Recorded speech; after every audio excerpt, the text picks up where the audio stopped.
What up, what up, what up?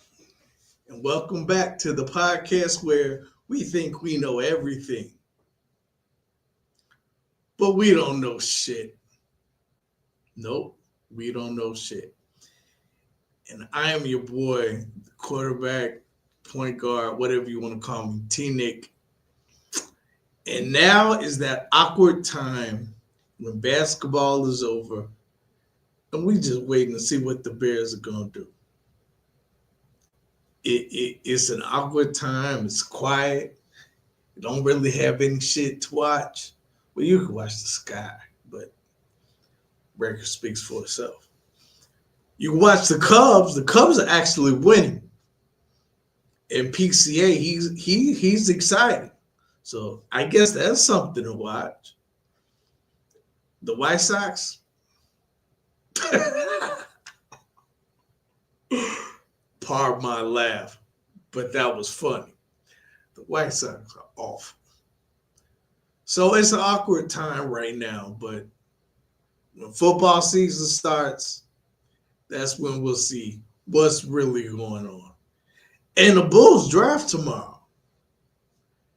When was the last time we've had a draft pick? Like, jackpot. When was the last time that happened? Yeah. Oh, I don't know. So, probably just another lackluster draft. They'll draft somebody from Europe that we don't even fucking know. And he won't play for like 3 years. And then when he does play, he'll just be like, okay. That's what the Bulls do. They do Bulls shit. See what I did there? Bullshit. All right. So I guess you've heard enough from me. We're going to get this show started. We got a great show tonight. We got a great guest tonight. Man, I can't wait. He's super dope. He went into music after his football career. Yes, he hung up the cleats for cowboy hat and cowboy boots, but that doesn't necessarily mean his music is straight country music like Garth Brooks. It has a nice little beat to it. I like it. It's pretty dope. A lot of people like it, actually. It's pretty dope. But if you don't know who I'm talking about, you didn't see the promos, climb from up under that rock. We're talking about Benny Cunningham. He was the dog, but if you blinked, you probably didn't see it because he was behind Jordan Howard and Tariq Cohen. So he didn't get that much playing time at running back, but they did use him for special teams, and he was a dog. Most of his career was in LA, but we ain't gonna talk about LA. St. Louis / LA, but we ain't gonna talk about them motherfuckers. So anyway, Commish, you know what to do. You are now rocking with the Chicago Clubhouse Podcast, where they think they know everything, but honestly, they don't know shit.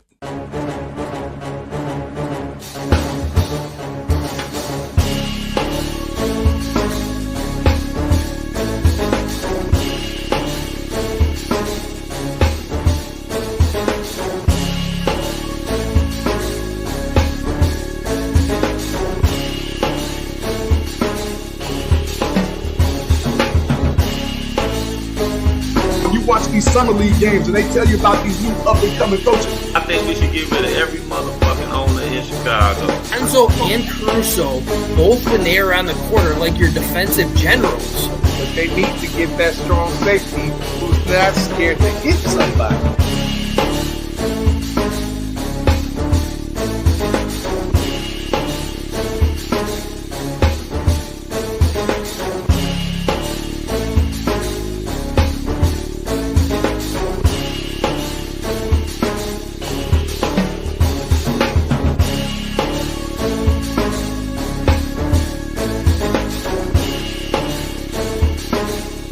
They really don't know shit.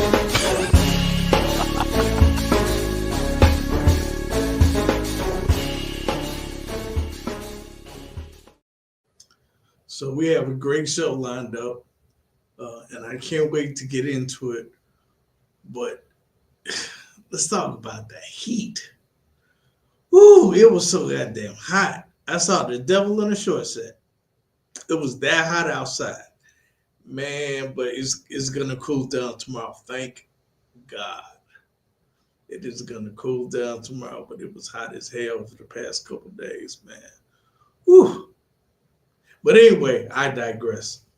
So let me call up my all-stars, man. First up, my man, the stat man, who knows every single stat from every single team, 80s and 90s, basketball and football. My man, JB. Tell you what's happening. JB, what up, man? Another beautiful day in Zamunda. In Zamunda, huh? That's how hot it was. Yeah, you got that. You got that right, man. You saw zebras and elephants walking around. Man. Like you said, you saw the devil in the short set. I seen his wife at the pool. I'm like, what's going on? Man, what's going on? It was hot as hell. Oh my God, it was too hot to drive. I just said, fuck it. Let's just stay in the house, man. So, what do you think about this Bulls draft tomorrow, man? Funny you should ask because, I got my take and my things to say, and, I'll dig into that, but I don't want to, give you a little preview. Just know that I've got some interesting names. Interesting things to say, huh? Interesting names to bring back. We're going our little time machine. But why does it seem like Chicago teams they draft like a particular? I mean, like they're so predictable. Like the Bears usually they draft someone hurt or not the right position that we thought they should draft for. And the Bulls, they seem to draft a foreigner who may not play right away. And then when they do play, they're just all right. Dragon Tarlock, remember that? I do remember that. Garbage. Tony Kukoc, but he was okay. He was pretty good. Well, in fairness, Tony was drafted like in 91 or whatever. Like he had been like put on old. Remember layaway? He was on layaway. Yeah. Until in the 92 Dream Team exposed him. He needed a little more seasoning before you got over here. But man, even the people we either draft the right person and trade him for the wrong person, draft the right person, the wrong person for us, and they go somewhere and turn into a good player, or we just draft somebody that shouldn't even put on a pair of shorts. I know the Bears do that on the fly. They'll get somebody, then they say, "Oh, he's trash." Then he'll go to another team and start killing. But well, there's the new regime, so hopefully it'll all be different. So they started off. The Bears regime started off following suit, but luckily, the end of last year and this year has been a little bit better. So, fingers crossed. Well, we're in that wait and see stage now, but everybody, fingers crossed. Everybody's like, "Oh shit." Well, we shall see. Yeah, it's the talking stage. You got to see if you really like her. That's very good comparison. Very good comparison. I like that. So let's get to our next all-star, who usually has that hawk talk. And he might have a little hawk talk today. My man, Frank the Tank. Yeah, they have a little hawk talk. Draft type time for the Blackhawks is the same time for the Bulls. But the difference is Blackhawks actually draft good players. I'm just waiting for the Bulls to fuck it up somehow. Right. They will. Don't worry. They will find a way. They will find a way to fuck it up. All Chicago teams find a way to fuck shit up. Or they're going to trade all the rest of their draft picks for another person that they don't use right. So they might do that too. They just always find a way to make the wrong decision. Always.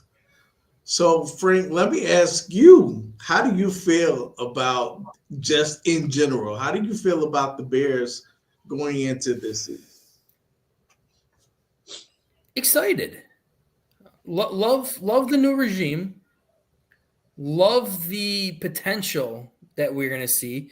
But I'm going to be, that guy that JB likes to say all the time. Let's not jump on the train right away and say this team's going to win the first 5 or 6 games or something like that. It's still going to be a learning process. It's a whole new coaching staff. But I will say this, discipline, we will see a lot better discipline than we saw under the hits principle that Matt Eberflus decided to bring here, which never worked. So is that why you put it in air quotes? Yes, hits principle. I mean, I'm sure there's some good BS hyphenations that we can say with that shit right now. But I'm still excited. I am. I still not too thrilled with what we did with running back.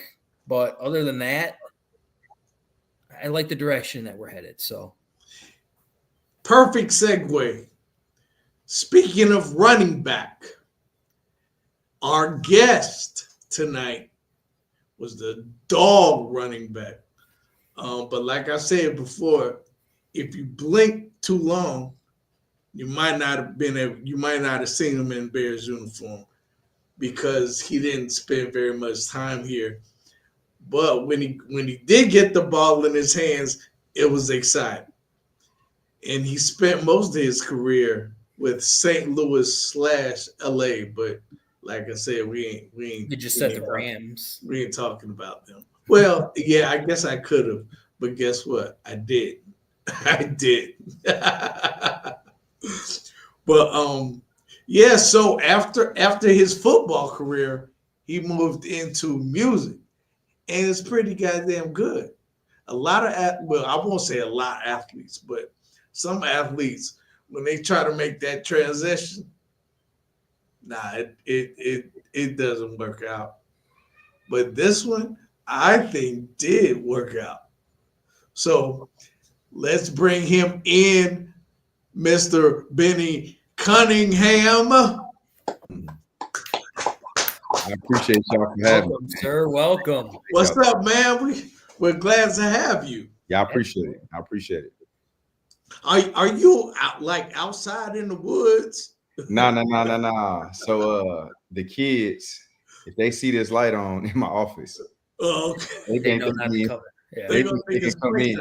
Yeah, they're gonna have to play time, so I got to trigger. Smart. That's smart. Right. So how you doing, man? Man, bless. Just in a super good space mentally. Feel like I'm doing something I'm love. As we all know, retiring from football, something I've been doing since I was 7. That's like a difficult thing that everybody deals with. You know what I mean? But I feel like I'm finally like navigating towards something that I feel like is a passion. Okay. Yeah, that's a gift because a lot of people, they're very sad and everything that they're retired from football. They don't know what to do and anything like that. Like you found like a true calling after a true calling. Like that is just that's a great thing to have for sure. Yeah, and it wasn't easy by any means. So I'm not trying to come up here and say I just knew like this is it. This is what I want to do. Mm-hmm. But I feel like I finally like gravitated towards like the space I want to be in. I'm very religious. I read the Bible. I attend church physically. So I feel like for sure, like God was like guiding me, you know what I mean, towards a direction. Okay. That's awesome, man. So you said you've been playing you were playing football since 7? 7 years old. Yep. Contact football at 7? 7. Yep. That's a long time. So what position did you start out at? Did you always start out at running back? Always running back. That's not the best thing when it's your first year playing either. Well, so I had to grow into enjoying being a running back. Because you had to take a lot of contact, right? Yeah. Just for that, when you never been hit before at 7 years old, it's crazy. I would imagine so. I wanted to quit 100 times, but Pops was like, "Nah, this is what we doing." Wow. Okay. Well, it's a good thing that you stayed with it because, like I said, man, dog. I appreciate that. So, how was the transition from? Okay, you were playing at a young age, but now you into what, Middle Tennessee State University. How was that transition? I feel like it wasn't crazy. I feel like at the time, everybody thinks they're going to Georgia, Florida, USC, Texas. That's like every kid's dream. So for me, when I got to MTSU, weirdly, it was like a prove thing to me. Like, prove you're supposed to be somewhere else. And we didn't have like NILs and you can get $1 million to transfer. So for me, it was just like a mental thing. Like, just prove that you can compete with any running back. I don't care what school. And I feel like when I got to the Rams, that was the biggest chip on my shoulder, because I'm seeing guys from SEC schools, ACC, all the big schools that you watch on TV. And I just wanted to show them more than the coaches. I want to show y'all that I'm just like y'all. And that was like the mentality of the underdog, you know? So give me a name of like somebody you really wanted to show, like, dog, I'm here. It wasn't necessarily like a specific person. It was more so just that chip. Like, anybody with a bigger school, the Power 5 schools, I just wanted to prove to them, the world, to everybody that, you know, we got dogs too. You know what I mean? Kevin Byard, he was my freshman, my senior year, he was a freshman. So like, people like that. Okay, damn. Schools, I love to see like what he was able to get, and he's continuing to get out of the NFL. Okay. Okay. So let me ask you this: coming in too as an undrafted, and making the 53-man roster on St. Louis, I mean, that's got to be a massive achievement right there as well. Yep. What like really shined for them to keep you? Because I know you were damn good your entire career, special teams as well. Is that pretty much where they wanted to keep you as well for St. Louis? So my St. Louis journey was unique because I was coming off a ruptured patella tendon my senior year. So like, believe it or not, I had a great draft grade, guys. Okay, I didn't know that. I had it was 1 through 4. It wasn't going to be 1, probably around 4. But I had a 4th round draft grade going into the senior season. And then I ruptured my patella week 6. So when I signed with the Rams, I wasn't going to play that year. It was going to be like a red shirt, be on the practice squad or PUP. We were kind of trying to like go back and forth, figure it out between the team and my agent. But I recovered in time for them to like take off the restrictions. And I just feel like, honestly, it was just my mentality, my chip, willing to do anything. I wasn't like, I only want to play running back, or I was like, if you want me to snap the ball, play deep, like whatever it takes to make the team, that's what I'm coming to do. And I feel like that was a big part of it. And I carried that throughout my career. And I feel like it treated me well, just like the humility to be willing to do anything.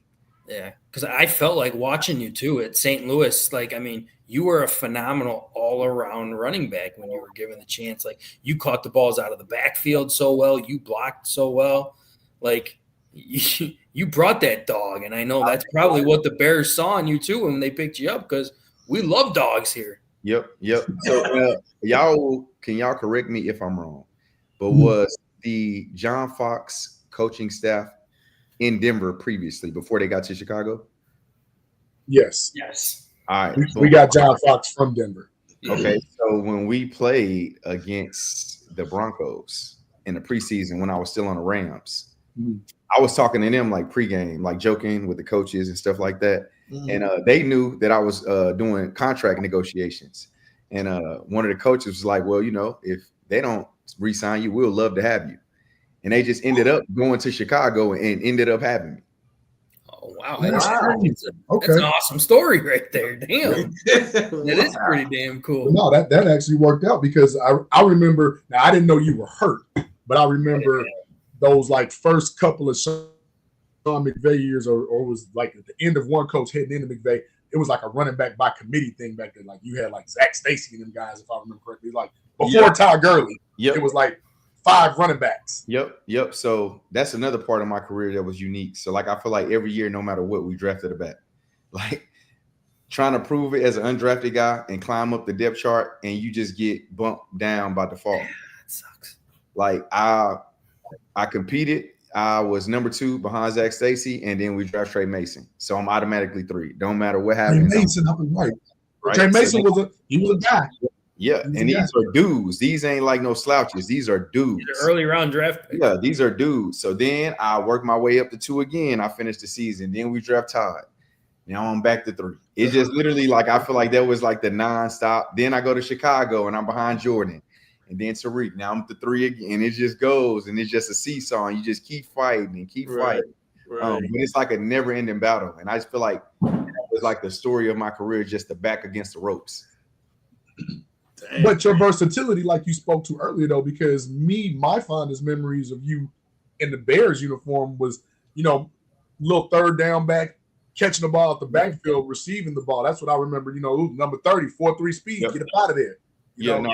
1,000%. And I feel like even now, so like, not to like shift too much, but the music aspect of my life comes from my nonprofit. So I got a nonprofit called Keep the Dream Alive. Okay. And we have a program where we do trauma recovery through sound. So we go in with kids and basically talk about ways to express themselves through music. So that's like the way it connects to me, like making music. It's like more so in correlation with them. But when I go talk to them, I'll tell them all the time, like humility and like willing to do anything to succeed, because a lot of those times I wasn't the best back. I wasn't the number 2 back skill wise, but I was the number 2 back on the depth chart just because I was willing to do anything. Yeah. Yep. Mm-hmm. Yeah. Okay. All right. And when you were, which did you prefer, LA or Chicago?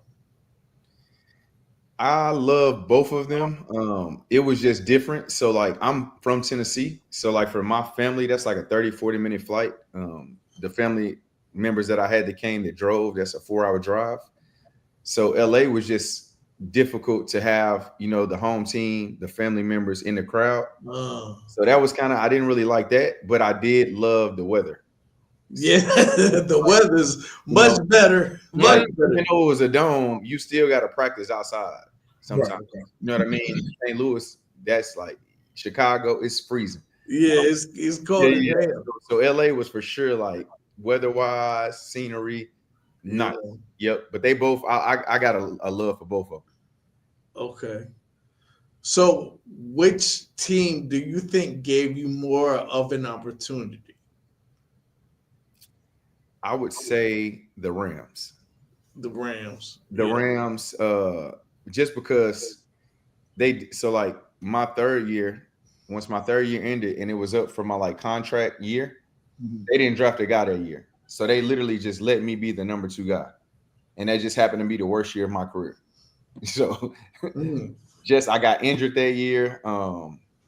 It was just a rough year. Like statistically, it's just a rough year, honestly. But they did. That was just you and Todd that year, right? Yep. So they gave me the opportunity to be the number 2 guy. Yeah. So like I can't be mad or like I had a shot,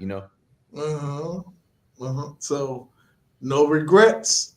Absolutely not. I wouldn't change anything. I wouldn't change any team I signed with. I wouldn't change none of my decisions. Like I sleep peacefully at night with every decision I made regarding football. Okay. All right. So now let's talk about the transition from football to music. Okay. So after you retired football, how long was it before you decided, man, this is what I'm about to do? When I retired, it was difficult because COVID happened and I had my first kid. I don't know if y'all got kids, but y'all know how hard it is. You aren't a parent and you become a first-time parent, it's like the hardest thing on earth. Absolutely. On top of becoming a parent for the first time, COVID happened. So we couldn't have help from grandparents. I can't go work out. I can't go to the gym. I'm just literally secluded in a house as a first-time parent with no assistance. Oh, boy. So that was probably the hardest thing, honestly, like transitioning into fatherhood and then just trying to navigate who am I, like without the helmet. Because I was literally like, I was 10 toes down on football, like studying film, practicing training room. I had no other hobbies. I wasn't networking. I wasn't using like the NFL resources and doing seminars and train. Like I was literally like, as soon as the season ended, a week off, start training for the next season. That was like my life. So it was hard to kind of just figure out what I enjoyed. It wasn't necessarily about making money. It was just, what can you do that makes you happy? And that's when I started diving. I've been doing my foundation for 12 years. That's when it made me like fully like dive in and work with kids. And I'm like, I love kids. And this past year was the first year we started the music program. And I'm understanding the way music can be therapeutic. It's a way of expression. Like even y'all know that y'all got moments that y'all been through where you could put a song on to get prepared for a game. When you play sports, you're going through a heartbreak, it's a song you can listen to. And once I really just started to lock in and see the effect it was having on the kids, I was like, I'm enjoying this myself. Like, I want to do this. I want to like take this more serious. And that's kind of like what sparked it. So that was the moment. That was the moment there. Okay. Yep. So what genre would you call your music? I don't even know, honestly. I guess I would have to tip my hat off to Shabuzi and just kind of say like, is that lane? Very similar to what he does. So kind of like a hip hop country. Yeah, hip hop country. I feel like I'm a black guy in Tennessee. So I feel like it's just the best representation, like a country boy, but also got a little bit of rugged to him, you know? Yeah. Yep. Okay. Let's take a little snippet, if you will. Kabish, go ahead and hit that.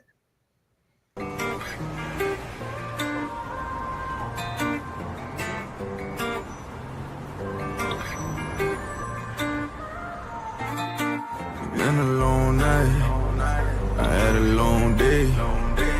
Yeah, just put it on ice, like heartbreaks. Yeah, and everything's on me. Everything's on me. Everything's on me. Never back here because then you got the shadows. I got you. Words slurred, and hard to see, vision blurred. Hard to breathe, now I'm on my knees, looking up like dictionary, trying not to bleed, on top of you like missing. It's all on me! Man, when that bass drop, oh shit.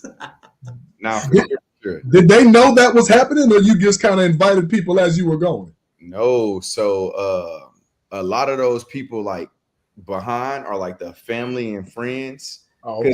You know, music is opinion, but it's also something like, for me, it's therapeutic. It's a way of expression, right? So like, it's a different form of me expressing myself. So that's always going to bring out like a vulnerable side. Like, what if they boo me? What if they say I suck? What if they don't like it? And I'm expressing myself and it's trash. Right. So that was a part of it. But when we got out there, people just started coming up and getting in the video. Like they just, I was gonna say that they look kind of like, yeah, I'm like, we started off as like 5 people and then it just turned into 20, 25. And that's what's up. It's crazy. And that was my first sign of like, people like this song a little bit. You know what I mean? That was my first taste of like, they actually are learning the words. This is their first time hearing it. It's a good energy. It's a positive vibe. I'm like, okay, this music is kind of fun. You can't get more organic than that, bro. I like it. Right. I like it. I appreciate that was pretty good. Somebody had mentioned in the chat, I believe was that Kirk, kind of similar to Hootie from Hootie and the Blowfish. You know, and I think just, man, good music it's about here, man. You know, good music is about the soul. It's not about color, it's not about location, it's really not about genre. Yep. Hell, at this point in time, we just want to hear something that we can understand. Shoot. You ain't kidding on that. Yeah. I like it. And I'm gonna be honest. I'm not like a big fan of country, but I am a fan of hip hop. Yep. I definitely hear some hip hop in there. Yep. But I kind of like the laid back. Yeah. Yep. Everything on me. I like that. It's kind of laid back. You need to record that. Drops. You You need to Come record on, that, man. G. You sounded great right Yeah, there. man. We could get one together, man. Let's do it. Let's do it. And you know the crazy part? So like hearing myself in the headphones, like you don't even know what you sound like.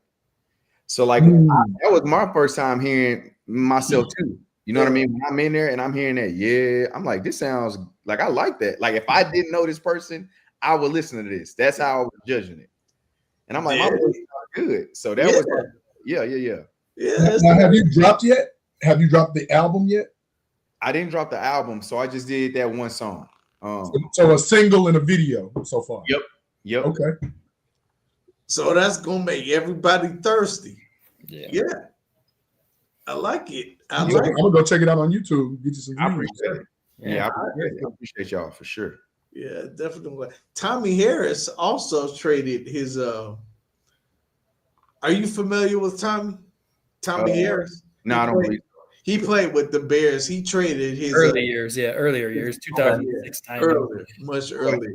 He traded his cleats for a cowboy hat.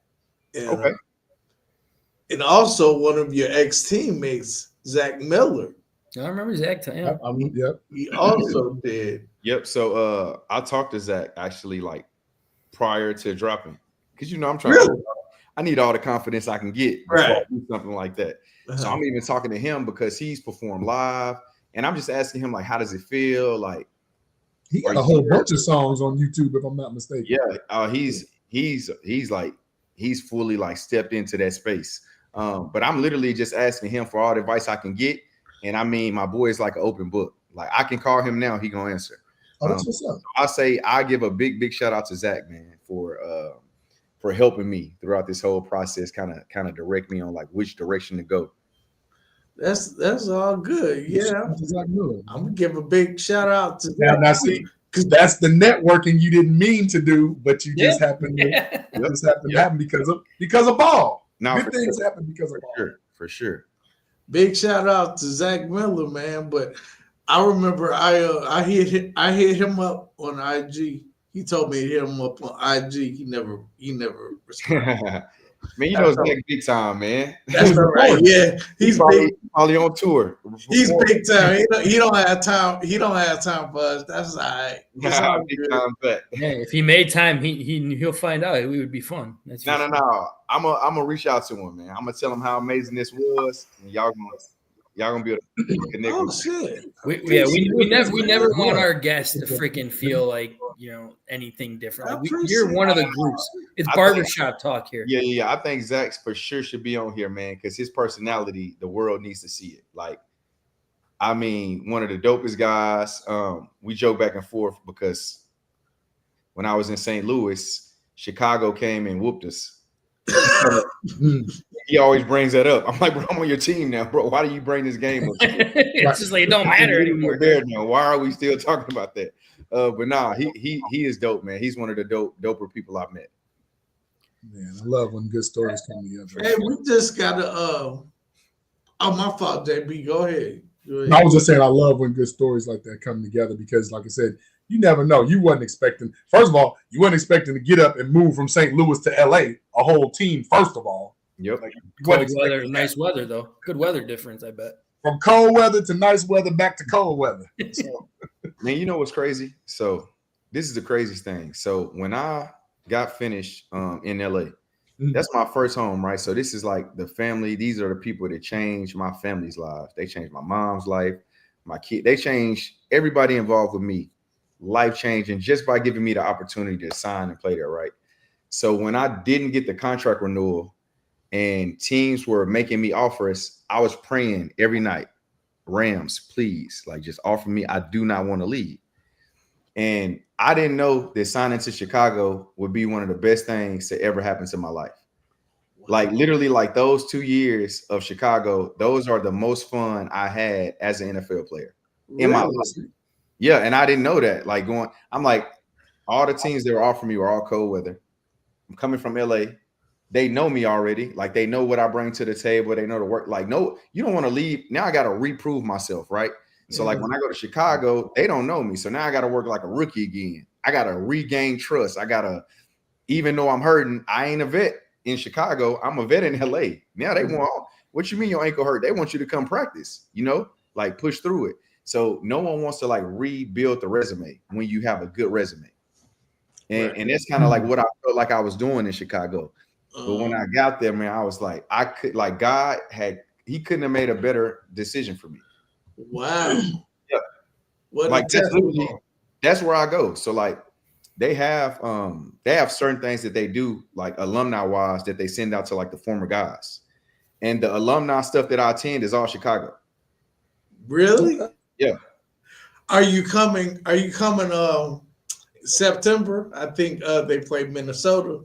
Man, I want to. I'm a chip with Murphy. You should. Come on, man. Come on. We're gonna get a little party. We got a little get together. Where we got a lot of people already RSVPing, and we could always use one. Yep. No, for sure. I'll tap in. For sure.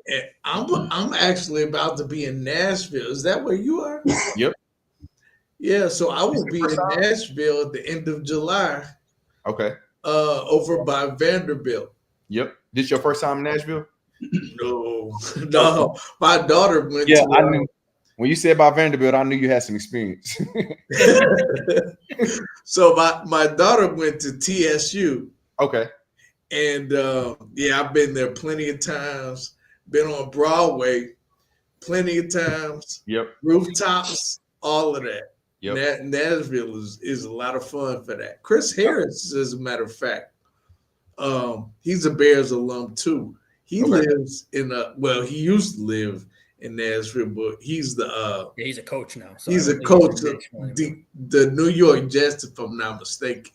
Okay. Yeah, he's I think he's DB coach over there. He'll be back. When people retire, man, they always come back. Nothing wrong with going home, baby. Nothing wrong with it. Yep. So I had to ask one thing too, because you were bringing up and our Lord and Savior, I love him to death too, but why did he have to give us that double doink in that 2018 season where my heart, it like all I remember, and I was not a huge fan of Matt Nagy, nobody was, but seeing his face when that thing double doinked on there, everybody was so just done. It was just like our careers were over because of that double doink. It felt like, man. So that game, I'm not gonna speak for everybody, but for me, it was a personal game for me going against Philly because I feel like they got the previous coaches fired to me. I don't know if y'all remember, but we went to Philadelphia the year before and played Philly, and they started like line dancing on the field, like dancing after we just got a turnover. And that's when they started the huge like celebrations, like everybody like in synchronizing. That started with them doing it against us. Wow. I didn't know that. Yeah, and they drilled us. Like they drilled us in Philly. But I knew after that game, that was a Super Bowl champion team. That was one of the best teams I played against, like in my That was the Nick Foles team, right? Yeah. That was like, I was like, these dudes, like special teams, off, like everything was like as good as I faced. And I was in a tough division, like especially with the Rams. I was going against the Legion of Boom, Seattle, who we got? The 49ers with Kaepernick and Gore and all those dudes. That's like my rookie. That's the division I was in. That Philly team was as good as any team I ever faced. But the fact that they did that and we had an opportunity to put them out, that's all I wanted to do. I was like, this is the perfect revenge. that was the Mitch could have got us a little closer, just a little closer. Yes, we always talk about that too. Like, why kneel? Get closer, man. Just get closer. Man, I was in disbelief, but I think we were close enough. Well, I mean, that kicker probably is the most hated Chicago sports athlete. Oh, absolutely. I'm trying to think right now, and I don't think anyone's even close to him. Absolutely. And it wasn't just because of the double doink. He missed, I think it was 9. He hit 9 posts that season. Yep. It was something crazy where he was hitting a lot of posts. Yeah. Which is why we wanted them to get closer. Yeah. The best, I wouldn't really say the best, but then when he went on to his other team, and then all of a sudden you see Browns? was it the Browns? And you see him in pregame warmups. They're showing it, and he hits the post in warmups. It's just like, dude, you're just clutch if it's for trick freaking kicking. All right, I want to have a barbershop talk segment. Okay. Y'all ready? Let's do it. Come on with it. I want to get the perspective from y'all of the mental aspect of the athletes. Because I feel like this is like basically, I feel like people don't have this talk, like the athlete and the fan, or just the people on the outside. I'm not even gonna say the fan, just the normal human and the athlete talking about the mental aspect. Because like I've had games when I've made a mistake and I literally like, you gotta delete social media, and it doesn't go like you suck. It goes to your wife and kill you. I know. You know what I mean? So and it's like that for all sports. It's embarrassing. Yeah. So a part of that is just I could see mentally like where he was at that moment for that kick, because he'd been hated all year. Yeah. Right. He's been receiving probably death threats. Like I'm I'm pretty sure he did say that. Yeah, I still want. Yes, I believe Terrence did give said that. So I'm like, you get to that point where it's the biggest kick of your life, and you've just been like, it just makes it 10 times bigger. So I know I can speak on a small scale because I did play some professional ball overseas.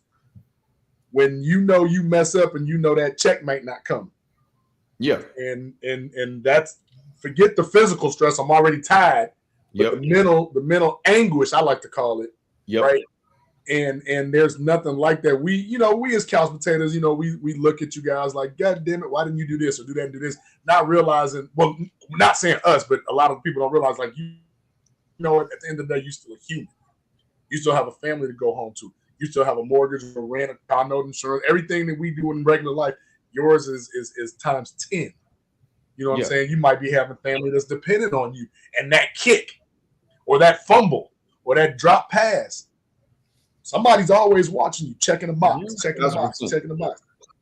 You always looking over your shoulder. So the mental stability that you all have to have has to be here. Oh, hands down. It has to be here. That's I applaud any. And I agree with what you're saying too, because in my aspect, I didn't make it to pro. I played collegiate hockey, Division I for Notre Dame, but I kept getting knee injuries, and I felt like mentally, the first thing I do when I'm warming up, stretching and everything, I wonder if I'm going to get fucking hurt today. I wonder if I'm going to blow out my knee again today. Like, and it really messes with your head. And when it comes down to him, like, I guarantee the first thing he thinks of is just like, what, am I going to hit that post or am I going to hit that post? Like, fuck it. Maybe I'll just hit both this time. Like, I mean, it really is a mental aspect. There's no question about it. And it just stinks for him because if he made that kick, none of the other shit mattered anymore. Everything was gone. Yep. He was a hero to Chicago. He becomes a hero. Yep. Absolute hero and loved for life because you made that one kick. Yep. I can speak on the mental aspect. I played semi-pro, and I wasn't a starter or nothing. But I remember my mom and I just had a fight, and my girlfriend broke up with me. And anyway, we played in Indiana that next day. And so I was a bench player. I wasn't a starter. So they put me in with like a few minutes left in the fourth quarter. And then I heard somebody in the stand say, "Oh, here come the scrubs." Woo! Man, I wanted to take that equipment off and beat the living shit out of that person. Yeah. But so what I'm saying is, fans like us, we never know what that player is going through. We never know. I mean, shit, I wasn't a scrub. I was pretty good. It's just that other people ahead of me were better. Man, think about it. People joke on me about coming off the bench, but I was behind Ty Gurley. Like, Right. Jordan Howard and Tariq both went to Pro Bowls. Like, people don't understand how elite it is. Like, it's the elite of the elites. Like, it's crazy. And then I just think about, like, people try to they try to justify it with the salary. That's not fair. Oh, y'all get paid enough money. Yeah, but it's like, if I gave you X amount, could I smack you? You not get a What's the price? Don't What's the smack me, price? right? Because financially, I might take the slap. No, you said it perfectly. Because I mean, the most gifted athletes are the ones who are so easy to just be able to push that stuff aside and just let everything go, not think about it anymore, and just be able to clear your head. Sometimes, if you are worried that you're going to get hurt or something like that, and then all of a sudden something happens where you don't even think about it anymore, that's usually your best game. Yep, for sure.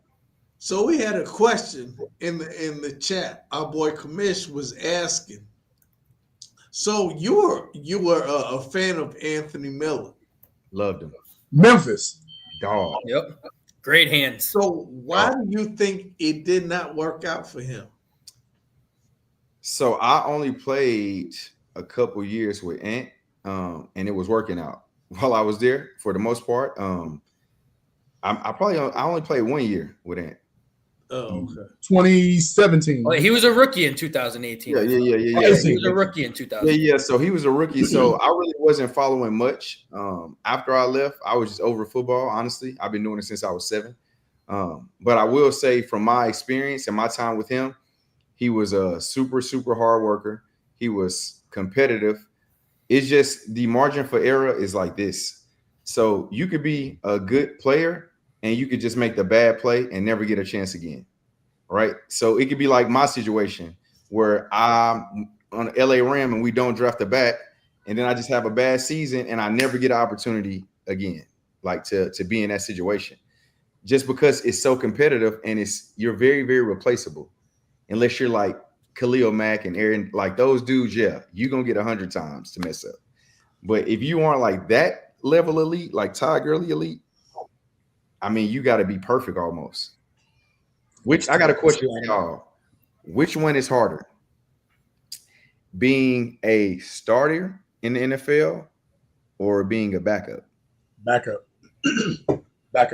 We got to go backup too, because one mistake, you're irreplaceable. They'll just go get another backup. I think backup too. But I literally think not just you get more chances as a starter than a backup. But not only that, you don't have the practice capabilities as the starter. Let's just say, for general numbers, that person might get 80 reps. You might get 20. Let that person hurt. Now you have to jump in at a moment's notice and be expected to give the same production with nowhere near the practice. After walking on eggshells, and sweating bullets, you have to produce, or your ass is gone. And that was my career. That was 7 years of eggshells. Yeah, tough. But again, like we talked about, your mental stability, it has to be strong. Yeah. Yep. Your wherewithal, your will, it has to be strong, because one thing, 53 people make the roster. That's not including the people that's on the practice squad, the people that came in and missed out, the people that they're talking to while you're actually on the team still, just in case. Like, it's a lot going on. It's a lot going on. So like I said, we applaud just for you all being strong mentally. I mean, physically goes without saying. You know, I mean, us all. Like, I don't care what level you played, y'all too. Like, like even high school, it gets serious in high school. Yeah, like, hands down. You go Because to you're the playing right for school, something in high school. You want to go on. Overseas, people don't. These overseas players. Oh yeah, it was tough. I'm like, yeah, Mom, I'm on my way back home. Yeah, like it's really like it's just levels, and people just don't know. Yep. Even JB's flag football league is tough, man. It's tough, JB. That's some people NFL. Hey, you out there playing flag football? You different? I'm playing flag football. Yeah, you he 46. Yeah, you 46. locked in. 46, 47 years old. Still flag football ain't easy, man. I died in flag football. I did it before. That's what I'm saying. Kudos. Yeah. It's serious. Then you realize you out of breath. I'm like, I didn't think I was going. It's real. Wait, you got to stretch now and stuff like stretch. What the hell is that? Yeah, Look at how versatile those people are in flag football. You bet your ass you better stretch. Yep. You got to have good hips. He like a Tom Brady, though. He don't want nobody to touch him. Someone touch him, he go get mad. So I had one more question too, Ben. 2018 again. What is your take on Mitch Trubisky? Where did you see him at practice? Did you think he was going to be like a very good quarterback, or did you know the Bears fucked that draft up? I liked Mitch a lot. I just think the fact that it was an opportunity to get Pat Mahomes, right?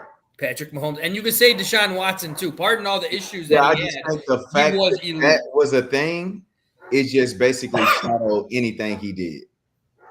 Because no matter how good he does, right, we still could have got Patrick Mahomes, the greatest quarterback of all time to some people. So I just feel like that's just a sucky situation to be in.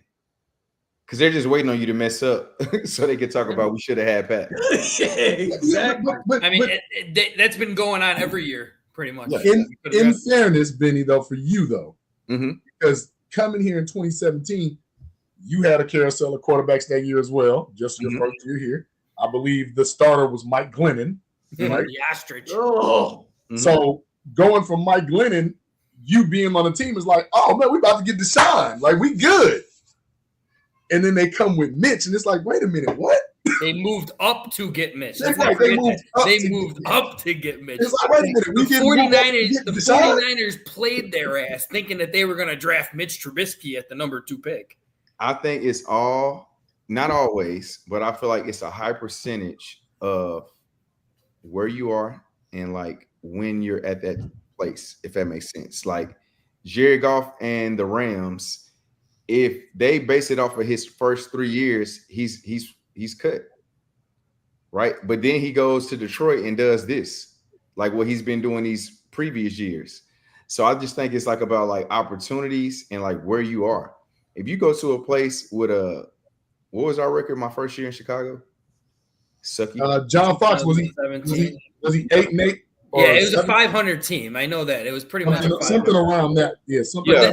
We always joked around about that. Like, you went out and got a very good coach in John Fox, and you gave him shit. You gave him Mike Glennon and Mitch Trubisky. That's what you decided to give John Fox. I feel like all that stuff is just when you play quarterback, everything, even the trainer probably matters. Who's the trainer? You need to figure out everything for it to be the mesh. But see, as players, though, Benny, when y'all are on the team and you see what's going on, like, okay, y'all just got rid of the coach that brought me in. You just got rid of him. Got rid of this regime. My year with Trubisky was a good one. You got to think. No, you had the 12-4 rookie year, but at the same time, I'm saying before you all drafted. You came 2017, right? The last year of Fox. Oh yeah. Before we drafted Mitch, I was looking at running backs. Who are we drafting as a running back? That's right. Okay, you thought we were going to draft a running back. Okay. I don't care who we're drafting. Don't draft a running back. You had Jordan Howard. There's no way that you were drafting a running back. But the problem is the Bears probably would have possibly drafted a running back just because you didn't want them to draft a running back. Man, what happens is, the unique situation with Todd. So when a team doesn't get the player they want, they do best available. So, like, if the Bears don't get what they want, they're going to take the top guy, whether they need him or not. That's what teams do. Like, my year in St. Louis that we drafted Todd, we wanted an O-lineman that got picked. But when he got picked, they just took best available. Yeah. So it could happen. I was a part of it. That's what got me in Chicago. Yeah. I think the worst thing about all that, though, is if I'm not mistaken, Patrick Mahomes said that the Bears were going to take him if he was there with their pick. And you moved up to get Mitch Trubisky. It's just like, who? Hey, man, my experience with Mitch was a good one. That's all I'm going to say. Yeah, I never heard anything negative about him. And he threw you the ball. He threw you the ball. So. Yeah, and that's the thing. Like, I felt like Mitch's first quarterbacks. Yeah, Mitch's first year. Mitch's first year, they pretty much they made the offense around Mitch. Like, I mean, what he did well, they did. They worked good together. And then all of a sudden, after his first year, Matt Nagy decided to open up the playbook and, run my offense, run my stuff, do my things. And then Mitch became Mitch. No, I think Mitch was always Mitch. Mitch had It's a good just- rookie year. I mean, he even admitted that too. I mean, it's just when you simplified the game, Mitch was a more than serviceable. No, that's what I'm quarterback. saying. Mitch was always who he was. You just got to cater to the Correct. talent. Correct. You know, if I can't throw the ball, and I'm not saying this for real, but if I can't throw the ball 40 yards, why am I doing a vertical offense where I got to throw it 60 yards? Like, that makes no sense. Was that a Give it to knock your on strengths. Caleb Williams? Hey, so Before we get to that, Benny, can I ask you a question? Because when we get to this, I'm about to get emotional. But I wanted to know, what was your favorite? I assume the 5 touchdown game was your favorite college game. I could be wrong. But what was your favorite college and pro game?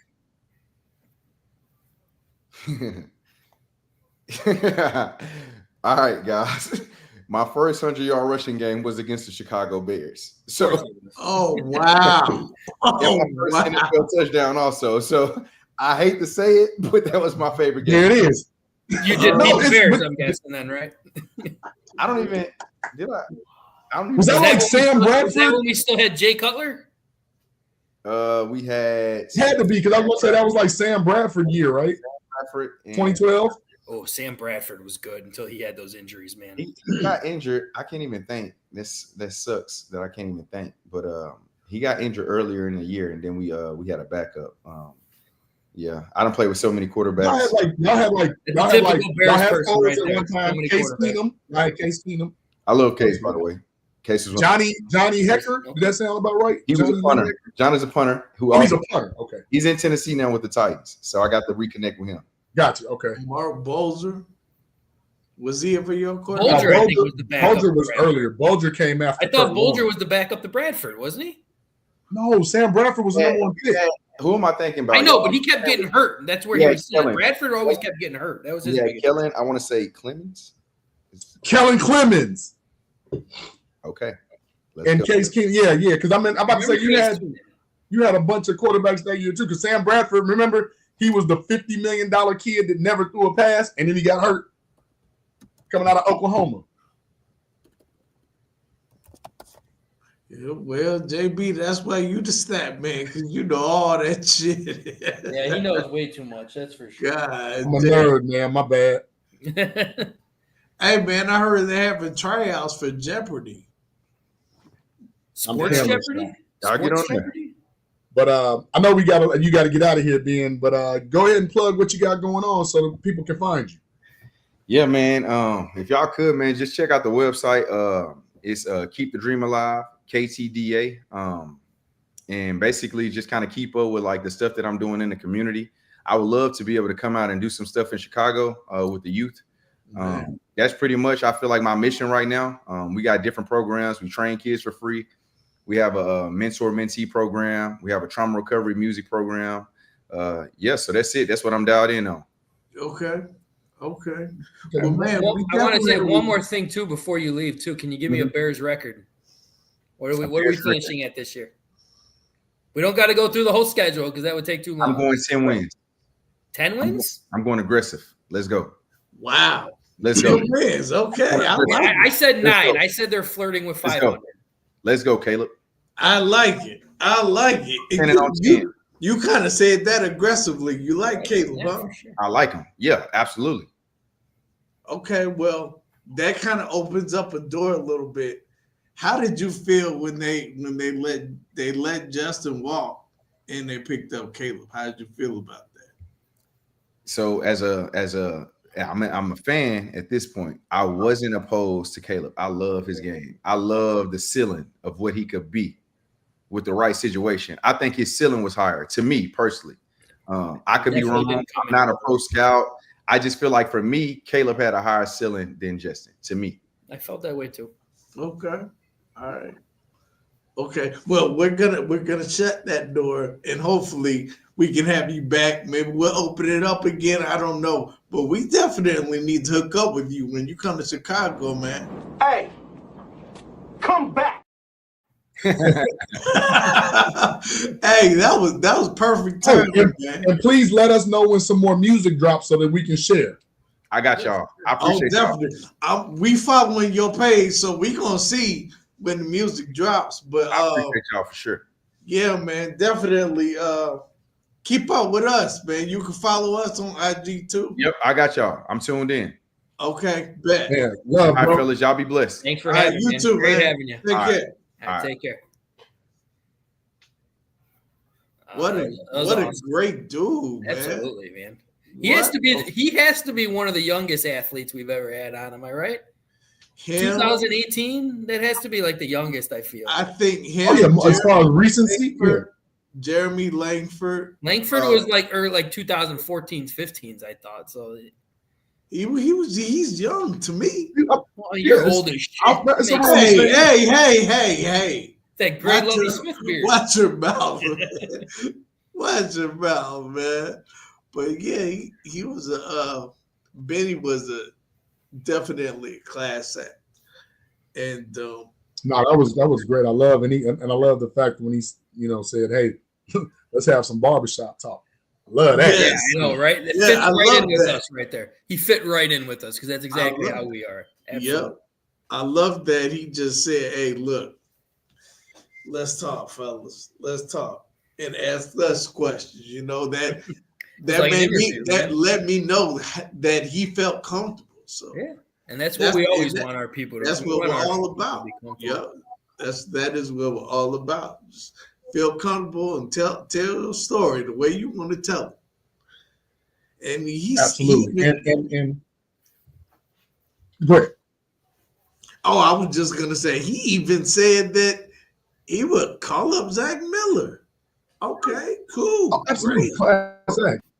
But I was gonna say I love his willingness to give back to the community. Yeah, not to say that he wasn't the star, the mega star, and his passion was making sure that the kids was okay. See, that's what I'm talking about. That's a real dude right there. Right, that's a real dude, man. Absolutely. That is a real dude, and you can tell the humility and the compassion or the passion he has, man. Mm-hmm. And he was saying that he's very religious. You know that he's not doing it for notoriety or nothing like that. He just really feels like that was his calling. That's what he's supposed to do. And Frank, football was a vessel.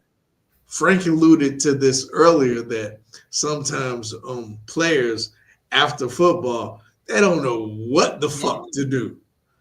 He had a dream followed by another dream. That's friggin' awesome. Yep. Absolutely awesome. By helping kids, he came to it. This is what I'm gonna do. So yeah, great dude, man. Awesome dude. Music through therapy, that's a great it's something, especially, you know what, and I can only speak of Chicago because I'm sure other states, cities go through this. So many of our music programs and fine art programs get cut. It's like that's the first thing to go. Yes. Why is that? Music can be shit, man. It's an easy cut. Like we ain't offering drums today. Yeah, and it's like because music can really. You got this world-class musician sitting back here hating math, but we don't want to teach. We don't want to give him his passion. We got the next Mozart, sitting in the third row, but they don't want to give them the tools to show what they got, or the next Picasso, and we don't even have watercolor to let in canvases to give them opportunity to paint. Right. But through his non-for-profit, he has an organization that allows that with the music. I just think that's phenomenal. It absolutely is. Let me ask both of y'all this question. I'm gonna start with you, Frank. What is that song? That one song that just makes you close your eyes and bob your head? Like, yeah, that's it. The one song? That one song. If you had to name just one. I know there's probably several, but if you had to name just one. If I had to name one song, it's Queen's Bohemian Rhapsody. And I'm not even talking about that little ending. It's just the beginning where it's all slow and soft at first. Like, I just sit in the car and I just lean back and I'm like, oh. So I got to give it. Sing it for us. What? You talking about from Wayne's World? It is from Wayne's World, yes, but they only played the The beginning They only part. play the pretty much the orchestra, loud, fast type things at the end of the song. The main that's a 7-minute song. Nobody realizes that. Like the first 5 minutes of that song is just a nice slow song. And I mean, it's phenomenal. And that's always a song where I sit. And then when you're sitting back all calm, and then that big guitar solo starts hitting, and then they get in the upbeat music and everything, and then you're sitting there just like, Gotcha. So that has to be mine for sure. JB, what's that one song for you? I don't have one. Yeah, there's a lot. So Well, if you had to name just one. I can't because it depends on the mood. Like if it's a hard day at work and the kids are just blowing me, and it's like I might listen to some Tina Marie. I've been here before, the Deja Vu song or something, just to bring me back. If it's just a regular day, I might throw on some Mike. It all depends. If I'm getting ready for a game, it's LL Cool J, I'm Bad. Like it's all situational, for me. Yeah, I mean, I'm the same way. Like it is situational. Because you were talking about one to just sit back and relax to. If I want one to fucking start getting the juice going and getting crazy, you want to get. I'll tell you one that always gets me going and it doesn't play it enough, and that's Tootsie Roll. Really? Yeah, I mean, Tootsie Roll gets you Tootsie amped Roll, up. dude. Cotton candy, sweet and gold. Let me see that Tootsie. I have no idea how that's gay. Just kidding. No idea how that's gay. Oh. That's funny. That's First off, I did not expect you to say that song. I am a person who listens to so much. I'm not a big country person, but other than that, I listen to all kinds of music and I love all kinds of music. So I have so many different. I mean, like I said, you heard me. I said Tina Marie. I can go Lionel, Mike, Neo. You give me some Creed. Like I can go. God, all Lola's across. coming after me now with Tootsie Roll. That's a good song, man. That always get one song for me. When I want to get charged up, I want to get amped up. That one song is MOP, Any Up. If you haven't heard it, go look it up. That song will get you ready to run through a fucking wall. On another note, that's why I don't understand. We don't care about your songs, bro. How the hell does Tootsie Roll fucking get you amped up? That's why that was good. Go listen to that song right now and tell me that how does not fucking get the blood flowing right there. What is yours? Ice Baby? No, I mean, that's actually a good song too, if I'm not mistaken. That does got a good rhythm to it too. Yeah. Why do birds suddenly appear? That's the Carpenters. Who said that? I said it. That's Commission's song. Why do birds suddenly appear? Jesse's got a good. Oh, Jesse, I give you kudos. That's a good one too. Run this out tonight. Sail Away. That's another song where you could just sit there and relax. Sail away, come sail away. Yeah, that's a good song too, Jesse. Hands out with that one. So let's get into these Bulls real quick. Oh, fuck. I guess if we have to, since we are the Chicago club. I mean, we don't have to get into them right this second. It's a lot of show left. We can talk a little Bears because you did open a door that I know Benny wanted to walk through, but he had to go. In regards to him saying, and I know you two fine gentlemen love the statement, but he said he loves Caleb Williams. He said he absolutely loves him, and I know that kind of makes you guys feel good. T to 10 wins definitely made you feel damn good. I mean, did we tell him though that we have the third hardest schedule in the NFL? No, we didn't get that because he had stated, he messaged us that he needed to go, and you remember he said he hands down, I know. But yeah, I mean, I said I'm hoping flirting with 500, so I'm not that much off. 8 or 9, I said so. Yeah.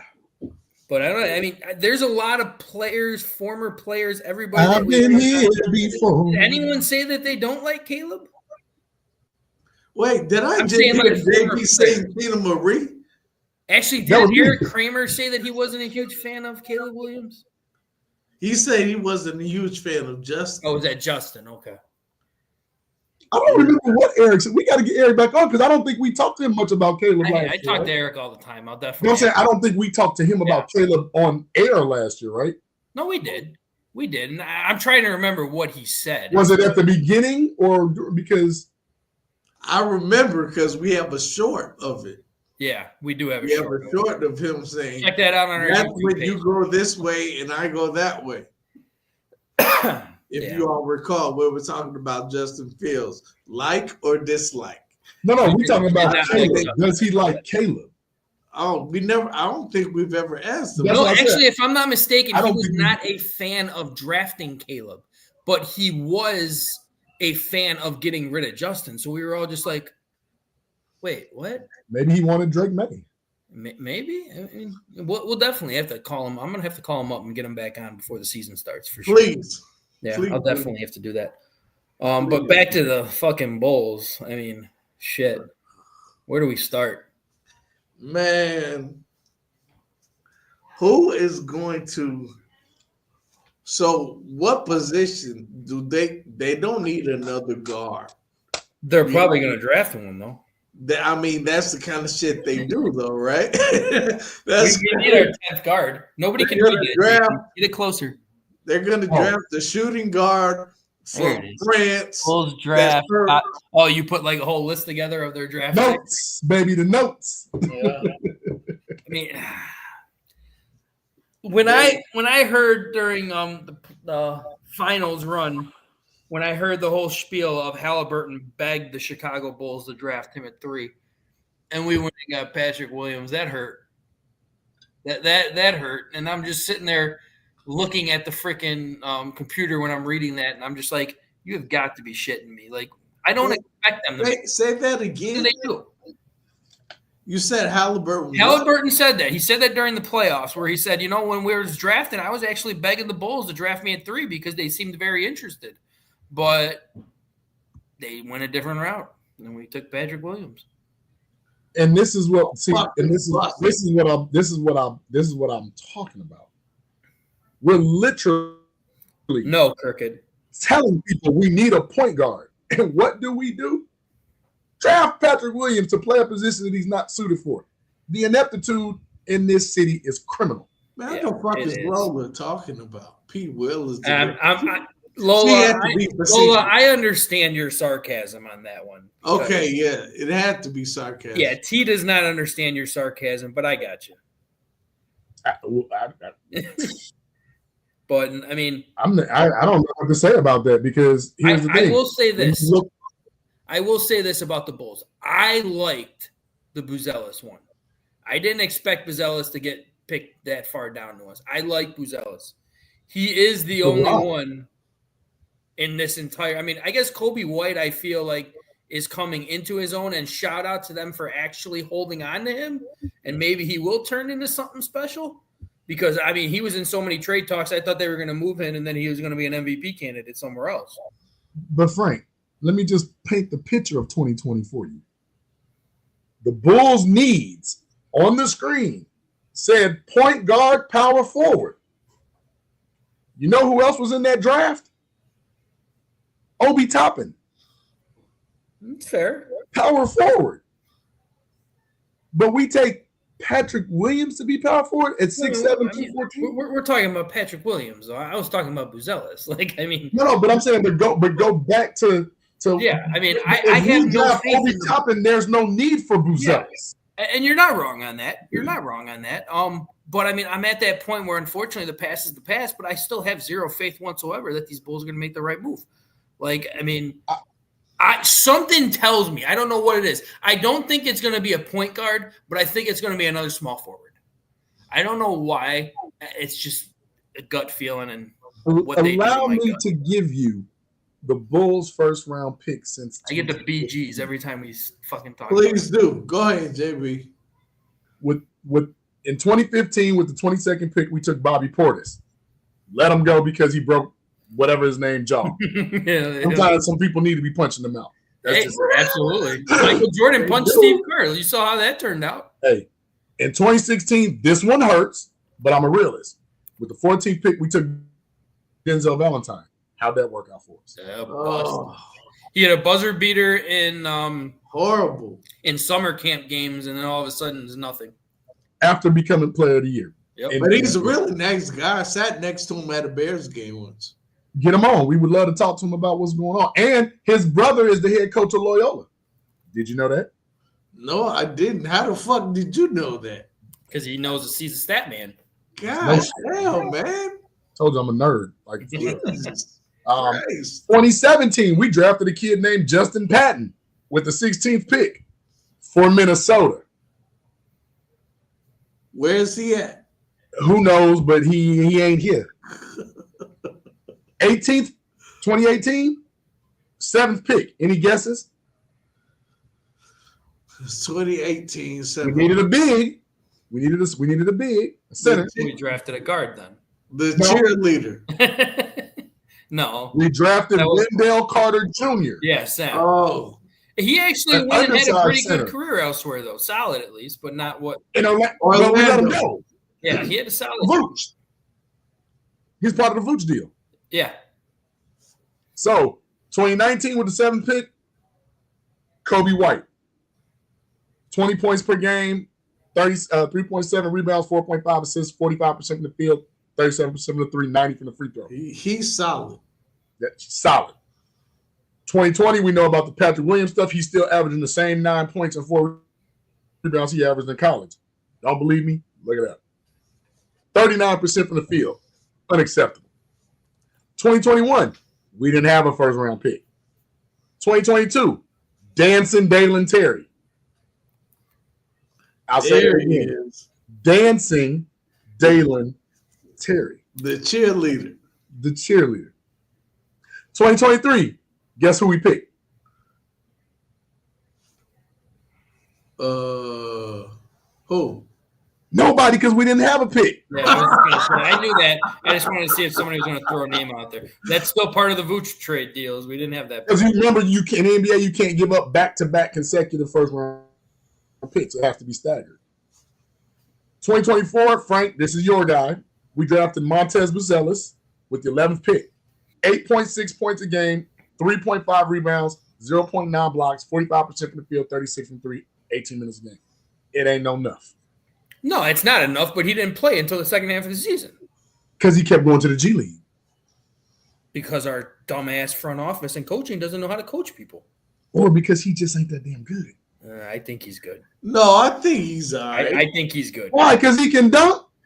I mean, he has balls, and that's something nobody on the Bulls has right now. So I will give him his aggressiveness because there's nobody else on that Bulls team that has aggressiveness.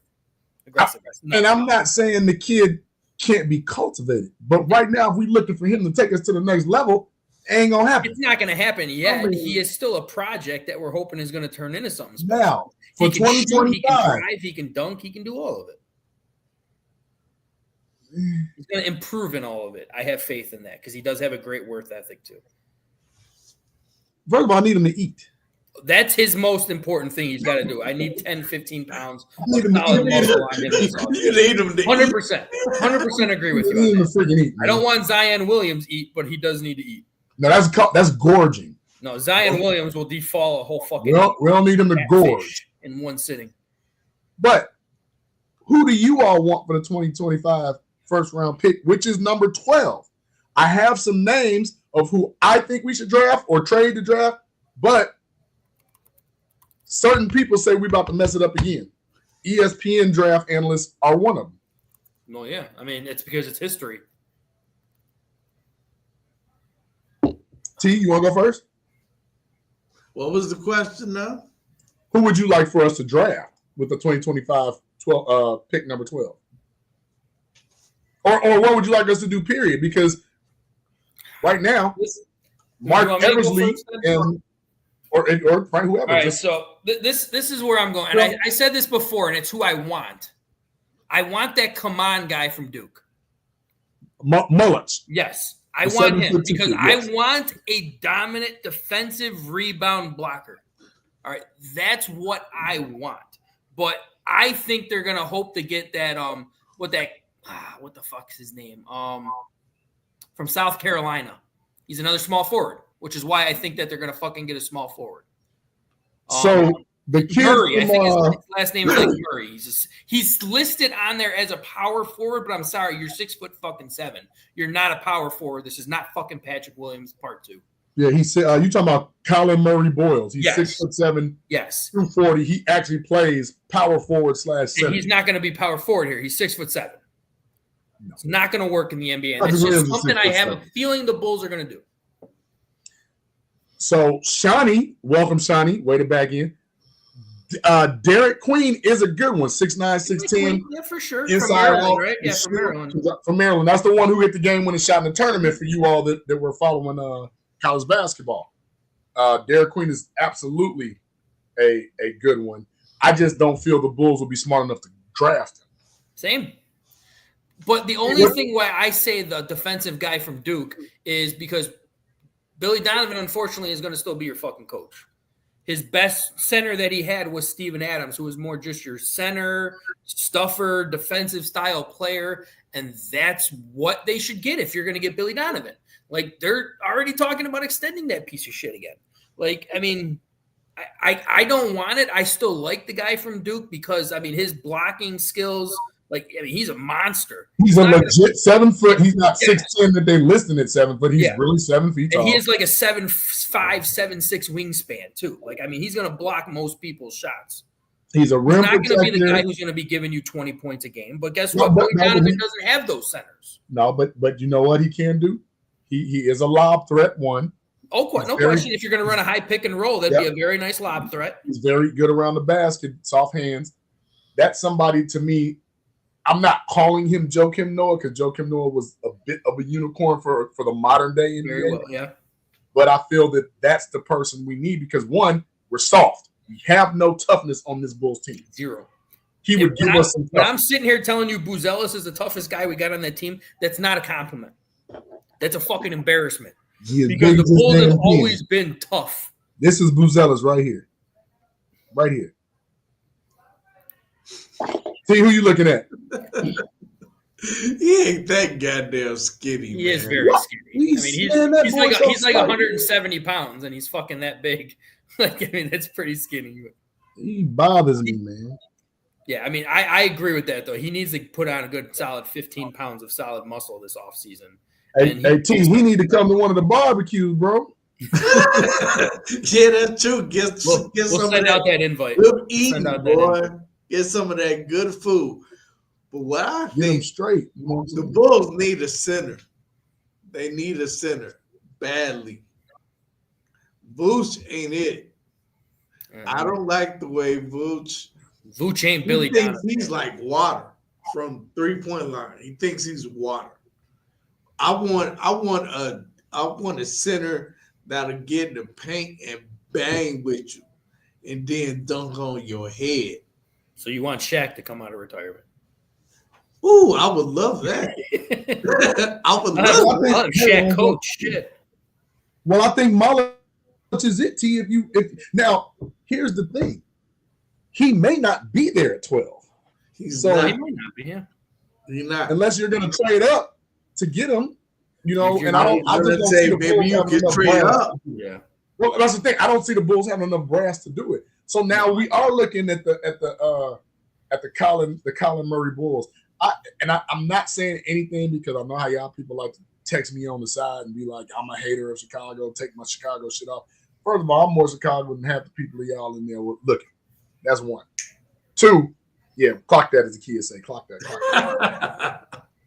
But one of the things I don't want to see, please, 2 draft boards I saw had us picking the point guard from U of I, the Yakalidis dude or whatever. You just re-signed Giddey. Giddey is pretty much your point guard now. So if you go Giddey is probably going to be part of trade bait, right? You kind of re-signed him for trade bait, right? But don't go draft a Josh Giddey wannabe. Like, but I mean, that's the thing.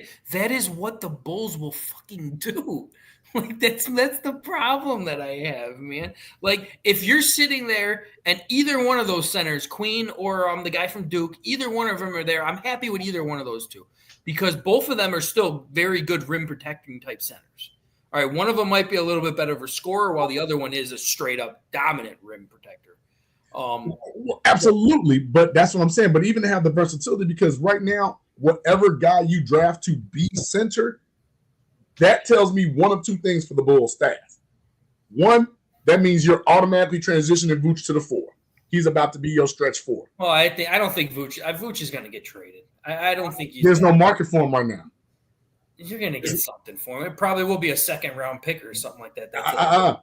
The team that needs the position the most won't draft for him because he's not a rim protector. That would be the Lakers. The Lakers need a center. Yeah. I mean, I could actually see him fitting well in Golden State, too. I see Vooch fitting in Dallas more than anything. That'd be a good one, too. Yeah, that'd be a really good one in Dallas. Him and AD playing off each other? Mm-hmm. I like put them splitting between a 4 and a 5, and if you get in foul trouble, they could play. Because they're interchangeable, right? That's a great 1-2 punch right there. That would fit beautifully. And they actually have a coach who knows how to fucking do shit. Hey, and send us Daniel Gafford back, please. You know what? I was just about to say that when we're talking about a rim protector type center, we did have that in Gafford, and we let him walk. We let him go, and he actually became a very, very, very damn good backup center for a contender. Like, I mean, shit. He cut his teeth in Washington, and then did even because I want to say we let Gafford go to Washington when we got Otto Porter Jr., right? It was something like that, I believe. But I'll look that up. I'm not 100% sure out of that. But why? Because we remember we got Gafford in the second round. Gafford was not a first round pick. Gafford was like the 44th pick or something. Oh, Gafford was a second round pick. I know that. I think he was like 46 or something like that. Right. And it was a good pick because I actually liked him coming in, playing, and just giving you that energy type. You need those energy players. Come on now. And he was willing. Yeah. He didn't want to do anything but block shots and dunk on people. But no, we're in a generation now where our bigs have to score. I don't give a shit. I'd rather them protect the rim. So, fellas, what the hell is Boston doing? Why did they get rid of Drew? Money, and he's always hurt. He makes a lot of money, and you had to re-sign your 2 stars and Tatum and Brown. They're taking a lot of your contract. I heard that they're thinking about getting rid of Brown too. I mean, that would be stupid. With that 334 he just got, I don't see how. No, I mean, and he's a 2-way player who can give you 30 points. Like, I mean, shit, you ain't getting who just won Finals MVP last year. You're not getting rid of Brown. I mean, I understand getting rid of Drew because of that money type, and you need to build more of a all-around roster. But you can't spend all that money. The Simmons they got is not bad. That Boston team is about to break up because they look very, very different. If the Bulls if we could poach a Derek White, I would love it. Whenever I think of Derek White, all I think of is Shaq and Charles Barkley were ripping on his ass with the hairline. With the hairline, yeah. You'll never find a hairline like mine. Yeah. So what's that hawk talk you got, Frank? I mean, it'll be a basic hawk talk. I mean, because they're getting They're drafting on Thursday as well. They got the number 3 overall pick. The biggest question is if they're going to keep it. I mean, that's the biggest question. I know there's 3 options that they're all moving forward. They are putting packages together to try to move up to 1 because they want that Misa guy that I really want as well, who I always joke around about. If Jonathan Taze and Marion Hossa had a baby, that would be Misa because he is that type of player who can play 2 ways, score goals, do everything. So I'd be more than happy if they move up at 1 because they still have so many draft picks. They have so many prospects. Go ahead and do it. But if they don't move up to 1, I want them trading the pick. There are a lot. There's like 3 or 4. Can we get 2 for 1, Frank? What? Can we get 2 for 1 for that third? I'm not familiar with how hockey is structured. What do you mean 2 for 1? Like 2 draft picks? Yeah, like can we get like? I mean, they have another first-round draft pick as well. They have the 25 overall pick this year as well. So again, they got 2 first-round draft picks again. But I'm talking about trading 3 for an actual player. Oh, for an actual player. Okay. Because there is like 3 really good young 20-goal scorers in the NHL that are just looking for a change of scenery because they don't like the organization and where they're heading. And I'm all for that. I am trading 3 for an already proven player, and you don't know what you're going to get at 3, in my opinion. We have failed at 3 before. We have done very successful at 3. But when it's all said and done, I'm all for trading out to actually get a player who's going to help this team now, not a player who's going to help this team 2 or 3 years down the road, because you can't keep relying on Connor Bedard to wait. He needs some help. Yes, he absolutely needs some help. And I still love that USA guy over in Ottawa, the Kachuk brothers. Oh, the fighter. He's getting death threats put in his mailbox of Canadians telling him to get the hell out of Canada. Damn. And he's their best player on the team. They made the playoffs. He had a great playoff run as well. And he's sitting there. He's like, I don't want to leave Ottawa. I love my teammates. I love the organization, but I'm not going to keep taking this from my own fucking fan base. No, his dad is a Hall of Fame freaking hockey player. His dad messaged out. Right? Keith Kachuk. He straight up said, he was like, my son would love to go play for a team like the New York Rangers or the Chicago Blackhawks right now. So when he said Chicago Blackhawks, I'm like, give him, take 3, take one of my prospects too. He's 26 years old. He puts up 25, 30 goals a game. He gets top 3 in hits. He could protect Connor Bedard. He can fight. He can score. He can do everything. I would trade 3 and a prospect and probably another draft pick to get him. But, I mean, we'll see if he leaves. But when it's all said and done, if the fan base of Canada – that's why I always say that fuck Canada as a joke. But, I mean, they'll just boo every American player right now and just force them to leave any Canadian team. That's crazy. That's deep. That's deeper than it's sad. It's sad. The actual game. You know? So I mean, we'll see what they do. But I mean, if they stand put, there is one player who is pretty solid. But I mean, I feel it's more of a safe type thing. So we'll see. But I want them trading up to 1 to get Misa, or I want them trading out and getting And that draft is when? Thursday. So when is the Bulls one? Friday? Or is we're tomorrow. Well, the NBA draft is 2 days. It's Wednesday, Thursday. Okay. First round is Wednesday. Second round is Thursday. Okay. Cool. Well, yeah, it's a basic lock talk, but let's see what these. Real quick, Lorenzo, I wanted to answer your question when you said Brown is expendable because of his effect, but you can't get rid of Brown now because other question too. Because Jason Tatum just tore his Achilles, so he's not going to play. This year. So you have to keep Jaylen Brown just to stay halfway relevant, you know. But Lorenzo, to answer your question, are the Hawks crying over Jones? No, I'm not. Happy for him because Seth Jones is on the Blackhawks. He was pretty much not liked on the Blackhawks. We traded him to Florida, and then they won a Stanley Cup. So shout out to him. I'm happy for him. But the big difference is we brought him to Chicago to be our number 1 defenseman. We paid him to be our number 1 defenseman. He is not a number 1 defenseman. All right, he is not. Florida, we traded him to Florida. He became probably the 3rd defenseman, and he looked really good as a 3rd defenseman. Looked great as a 3rd defenseman, but unfortunately, he was just not the number 1 that we expected him to be. And am I crying over it? No, because they gave us, in my opinion, our future goaltender in Knight in that trade as well. So I like what we did because Florida is going to be good for the next 2 or 3 years, but then they're going to run into a lot of money issues, and none of those people are going to be there anymore. And I will say this, shout out to the Florida Panthers, because the person who built that organization, that team, was Dale Talon, the same one who built the Blackhawks dynasty. That guy knows what he is fucking doing. But here we go again, Chicago. We fired him. We let that guy go? And everyone always asks me the history.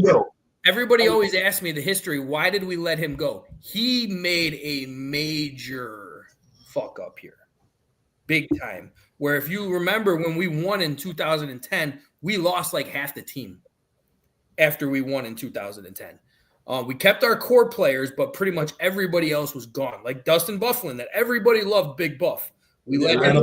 I bought the damn jersey, man. And then the issue of why that happened is he did not pay attention to the deadline of re-signing, and he missed the deadline. And we signed, and we lost like 3 contracts because of that. And we lost so much players because he did not. So he got fired for that.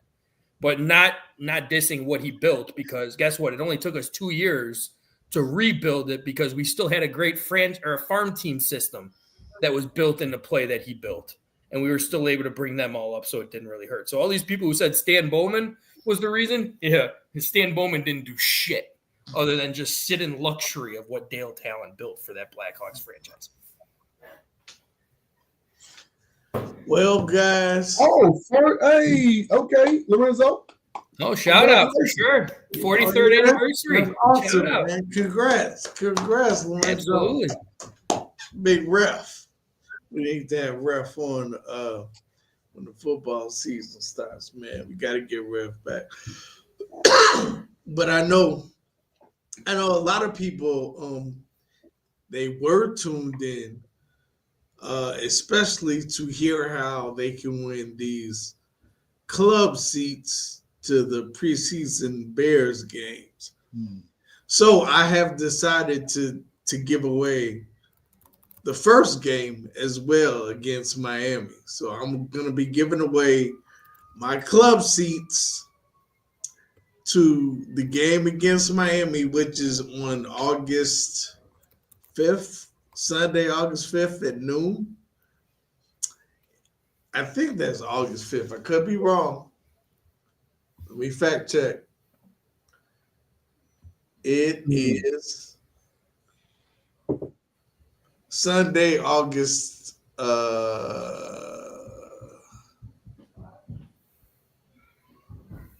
is it the 9th? Come on, I need some help. Guys. I don't know what it is. I mean, pop up the schedule. We got the schedule on here. Okay. Well, anyway, whatever that date is, I know you have a cell phone. You can look it up. That doesn't have preseason games on it. Oh, okay. But I believe August 10th. It's August 10th. August 10th. Sunday, August 10th at noon. They play Miami. And I am giving away 2 club tickets for that. And then on August 17th, they play Buffalo.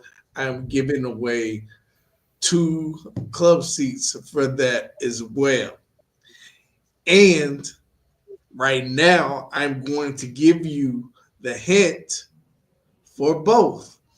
But the thing is, you have to watch every single episode up until then to get a hint from each episode, because I'm making a sentence. And you have to tell me that sentence.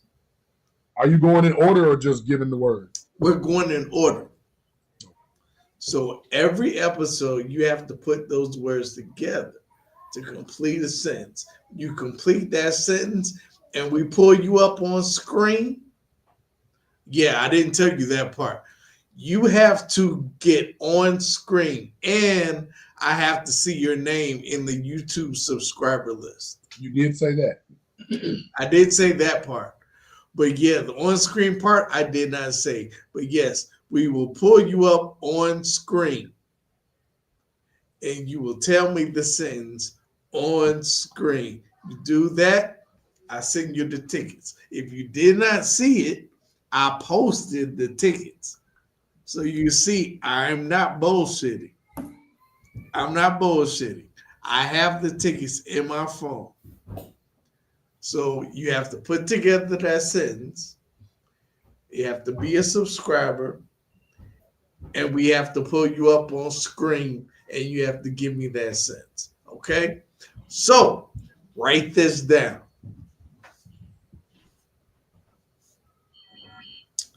For the Miami game. And the last word of this sentence is going to be on July 29th. That's the day that I will pull up a winner. Okay?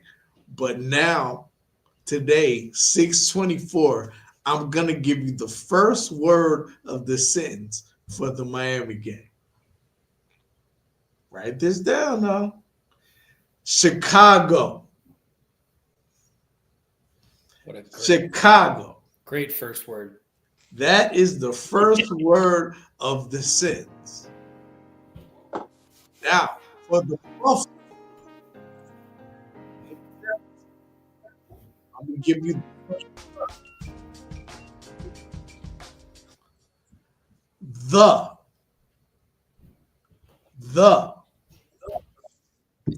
H-E.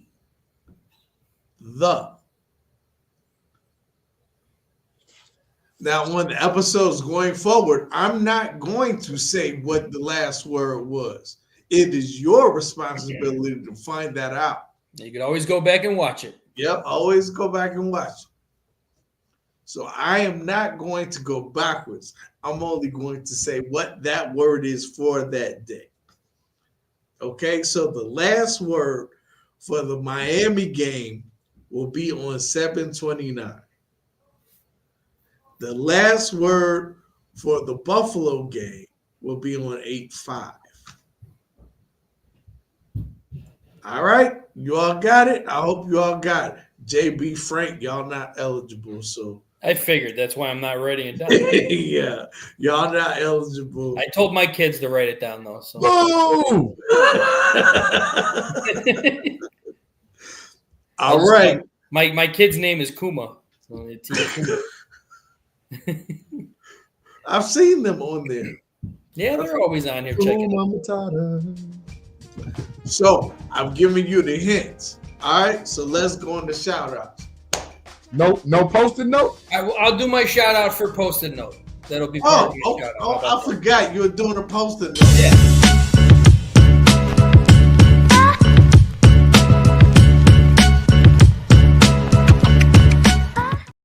I could list Post-it note kind of as part of my D shout outs as well. So check this out, guys. If anybody watched First Take yesterday, pretty much chiming into Oklahoma City Thunder's championship. Congratulations, by the way, OKC. I mean, congratulations. Happy you won. First time ever, and that's awesome. But First Take, I know I'm not dissing Molly because I know she just does whatever they freaking tell her. They just tell her what to say and she says it. So I'm gonna pretty much attack the people who ask or tell her to ask these stupid ass fucking questions. All right, what makes you think that the Oklahoma City Thunder, who just won their first ever championship, is going to be listed as one of the greatest basketball teams that's ever lived? What an idiot. Like seriously, what in your right mind makes you think that that is a smart question to ask? Like, and I'm gonna attack this one though. That Chinny, how do you pronounce her name? Chinny? Okay, she actually agreed that OKC should be listed up there as one of the greatest teams that ever lived. Can anybody out there give me a fucking reason why? You just won your first ever championship. You have the youngest MVP, or actually he's not. Derrick Rose was the youngest MVP. One of the youngest MVPs. He has the most all-stars and all that type stuff. Okay, I understand that. But you're basing this off of what they can be.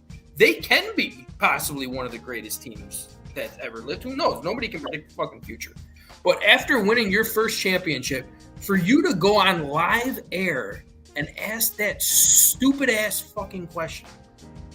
Like, I don't understand what the hell people think with this shit. It makes no sense whatsoever. And I'm going to diss a few things on OKC. All right. And I love Shea Alexander. Love him. But that guy gets more fouls called than anybody I've ever seen in my life. He just moves his head and they call a foul. He gets to the free throw line more than anybody I've ever seen. And I'm not dissing him. It works for him. But it just goes along with what this NBA has become. Nothing but a flopping ass fucking sport. So I like what's that your guys' take? Like, I don't understand. Can you give me a reason why anybody would even consider saying that this is one of the greatest teams that's ever lived? Yeah, 68 wins. I want to say top 5 in defense efficiency and top 5 in offensive efficiency and scoring. So they did some semi-historic things as far as this particular season. It did. But however, to call this particular team one of the best, considering they had some struggles this season. They went to 7 games against Denver. Hell, you and I feel if Halliburton plays, they don't even win. Game 7. They lost that game if Halliburton did not get hurt. I'm sorry. That's a fact. They don't even win. You know, in our opinion, But to call them one of the greatest teams, to say that it was a great season for Oklahoma City, absolutely. Greatest Oklahoma City team that's ever existed. You could possibly even say that. And they had that crazy 3 in Oklahoma City that didn't work out. But they didn't win. So you can say that this is one of the greatest Oklahoma City teams. But ever? Like, I mean. But yeah, one of the greatest teams in Oklahoma City / Seattle history, yes. NBA history, maybe on a statistical line. But, I mean, hell, we saw the Golden State Warriors at 73-9 lose. Hands down. And people sit there and say that's the greatest team that's ever lived. But they didn't win. You know, so I would pump the brakes on saying absolutely. They're one of the greatest current teams, yes. Historically, I'm not ready to give them that. Not even close. They got to win at least a couple more for them to even be considered in this. And, I mean, they might do that because, like how everyone says, they are a young team. Like, that team is going to be good for a long time. And I think they still got 2 years of all those crazy-ass first-round draft picks and everything as well. So they're just going to be getting back. They got something stupid like 15 more first-round picks. From that Paul George thing and all those other trades that they made and everything. Like, I mean, it's insane. But, I mean, it's way too early to list them as one of the greatest teams that's ever played. Tiny C, you say LeBron. What you bringing up the Queen for? What's to that? Queen James is probably going to try to recruit from some people from – maybe he'll ask to be traded to OKC. You know, the Lakers did just get a new owner from what I've heard. $10 billion, I think, from what I've heard. And his first thing is to get rid of all the young marshmallow stragglers, as they like to call them. I heard his thing was to get rid of LeBron. Well, I don't think he actually physically said LeBron. But I to think get $1 million, yes, LeBron. Yeah, and I mean, LeBron will probably ask to be traded to OKC because, you know, he's got to win another title and have somebody else carry him over the finish line. The Queen gets her due for sure. Yeah. So I'll say this: if they trade LeBron, I'll be wearing my Lakers hat again for next season. That's for damn sure. I can put the banner back up. That's for damn sure. But other than that, hey, since this is part of the shout-outs, got to give a shout-out to my little guy who did win the championship for his baseball team. They had to win it, and they had to, he actually did again. He didn't start this time, though, but it was another, like, great situation. We were winning by 6 runs going into the bottom of the 5th inning. They scored 5 runs on us. Oh. So we had a 1-run lead. I mean, don't get me wrong, too. It was 107 degrees outside. It was insane. We had to take a couple extra breaks just to have the kids go sit in an air-conditioned car to cool down. But one of our pitchers was kind of like overheating when he was giving up that 5 runs.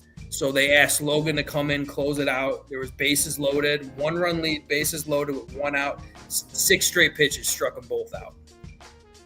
Then they took him out for the next inning to put in our ace to finish off the game, who didn't give up any runs, so we won the game. We did get 1 extra run. We won the game by 2. So again, he's turned into that go-to guy. If somebody struggles, they know he can go to him, and he's just going to play it. Congrats, Logan. He starts off. He's one of the few pitchers that right from the get-go he is throwing bullets. So got to give him his shout out on that one because he did win the championship, and now he's asking me to play fall ball too. So I was like, all right, fall ball is a different game in Chicago though, but it's cold. Nobody likes playing baseball in the cold, but we'll see how that goes. So other than that, I got nothing else. Excellent. So me, shout out to you brothers. Obviously, Tuesdays are very important to me. So T Nick, Frank the Tank, Kirk Kamish. Shout out to you. Shout out to Foulmouth C, who's taking care of some family business tonight. Shout out to the Chicago, Lola, everybody affiliated with the network. Shout out to Benny, man. Like, he was one of our more down-to-earth guests.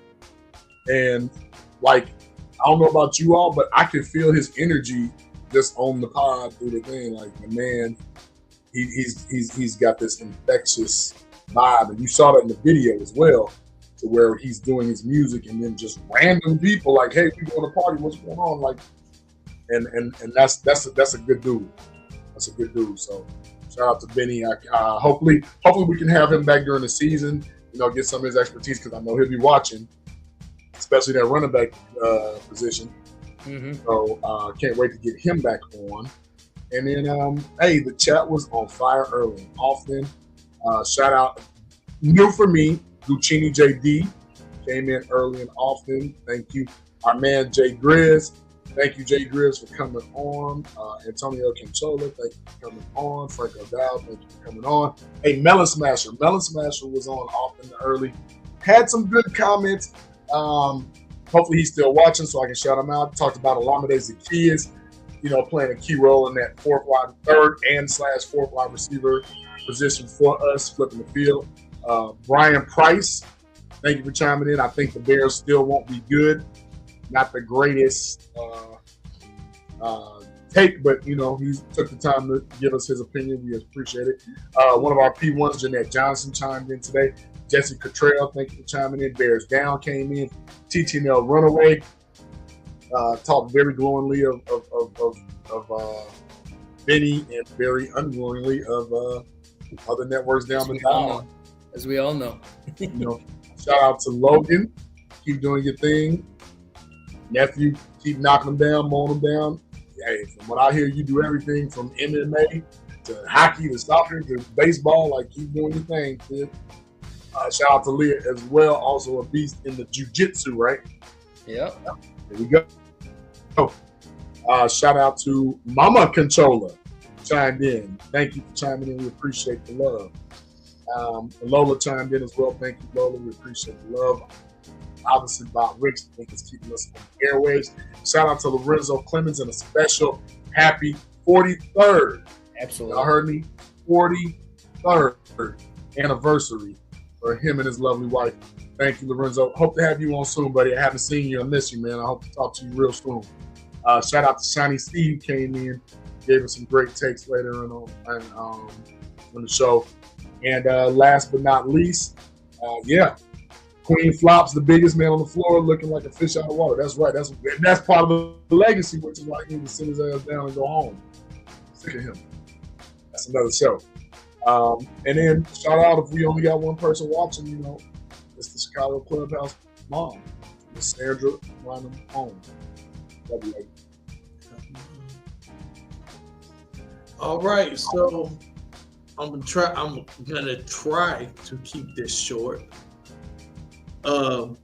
First shout out, I want to shout out Benny.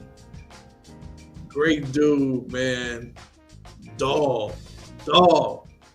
I wish his career didn't end so soon. But he was running back and he took a lot of punishment. So maybe he was like, shit, I had enough. I'm out. But he's a young dude still. He's 34. But, I'm glad that he is in a space that he's very comfortable in and he's happy with his life after football. He got some good music, man. So you all go check that out. He goes by Broadway, like the street in Nashville. And I think on YouTube, I think it's like Everything on Me, BTS or something like that. But the name of the song is Everything on Me, and I like it. I really like the song. And like I said earlier, I'm not a country dude, but it's not all the way country. It's got a little hip hop to it too. Like he was naming Shabuzi or Shambuzi, whatever his name is. That's a little touch of hip hop. Anyway, go check it out. It's kind of dope. My second shout out to my guys, the Bino podcast without Sean, man, and then the rest of the team, Lola, Jatania, who I just added to the team today, Christian. She's on the team as well. Mr. Chicago, of course, the super producer. Hey, Mom, the super producer in the back. Hamburglar. The whole team, man. Amp. Who am I forgetting? Easy. And, of course, Foulmouth, who, like JP said, he's taking care of some family stuff today. But the whole team, man, we have a good team. And hopefully we can just keep putting out good content. and is only up from here. It's only up. So, yeah, man. Also, Moore's Beer, they just had that event for Juneteenth. They also won the award for making a beer with Samuel Adams. The Samuel Adams Award, yeah. I saw Yeah. that. So they got some good stuff going on, man. Can I stop drinking Moore's again? Man, I never told you to stop drinking it. You can drink it all you want. Don't you lie. But if we're advertising, oh, you know what? They were drinking Moore's on the Shy. See? Remember we used to have the Shy Report? That same show, they were drinking Moore's on the Shy. So Moore's was getting advertising on the Shy. That was dope. But the Shy has money. I mean, Moore's has money to pay the Shy. So hopefully they'll have money to pay to the Chicago Clubhouse Podcast, and we can advertise this shit all day, every day. But until then, nah, we're not gonna do that. But those are our people. Those are our people. But we need a meeting. Yeah, we do. I'm not sure what that meeting is going to accomplish, but we can surely have that. And I do want to say that I gave out the hint to win the tickets, the first hint to win both sets of tickets. If you did not hear that hint, sorry. Sorry. Go back and watch the podcast and listen to it. Then you'll hear the hint. But I'm not giving it out now. Sorry. I already did that part. The chat. We appreciate everybody that was in the chat, of course. JB shouted everybody out. I'm not going to go by names, but I'm going to say the whole chat. Even if you did not participate, we appreciate you anyway, but you are officially L for love. Good times. It's good times. Yeah, L's not for love this time. It's for lurker. But you know still what? Good times, though. We appreciate We love our lurkers. Love our lurkers. Good time, L&L. Yeah, good times. We appreciate There it is. Get a shirt. Anyway, Get a shirt, L&L. Oh, wait, no. put up with our foolishness. And these guys are definitely foolish because I'm talking in there, putting up gang signs. Yeah, L&L. Crazy ass gang sign right there. But I think that's about the extent of my shouts, man. I'll do some more next episode. Oh, but the next episode, I definitely need you all to tune in because, like I was saying earlier, we have some new members on the team, and they will be in studio with us to talk about She Said What She Said. It's making a comeback. So make sure you watch. Other than that, for my man, the stat man, JB, and my man, Frank the Tank, I am T. Nick, your quarterback, point guard, whatever you want to call me. And A lot of things we can call you. We out. Shut up. This has been a Chicago Clubhouse Network production. Shut up, Frank. Bear down.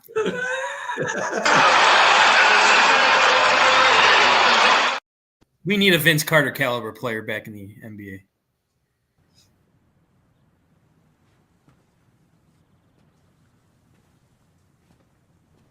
You're still here. It's over. Go home.